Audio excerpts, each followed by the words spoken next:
Hello नमस्कार। आप देख रहे हैं इस वक्त जो पहुंचे हैं हीना खातून के घर पे पहुंचे। लगातार आप लोग का भी सवाल था कि अभी तक इतना दिन हो गया है लेकिन प्रशासन की तरफ से कोई भी कार्रवाई नहीं हुआ। लेकिन आज हम बता दें यहाँ पहुंचे हैं पूर्णिया के सांसद पप्पू यादव जी पहुंचे हैं। देख सकते हैं आप लाइव के माध्यम से आप डायरेक्ट यहाँ जो है हजारों हजार लोग यहाँ पे हैं, देख सकते हैं, आस लगाए हुए हैं।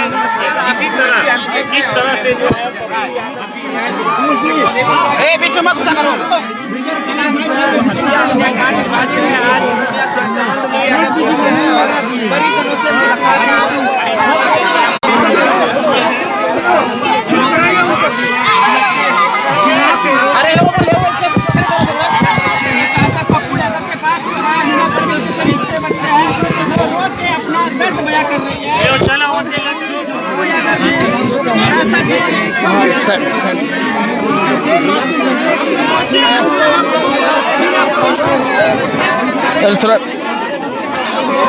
थोड़ा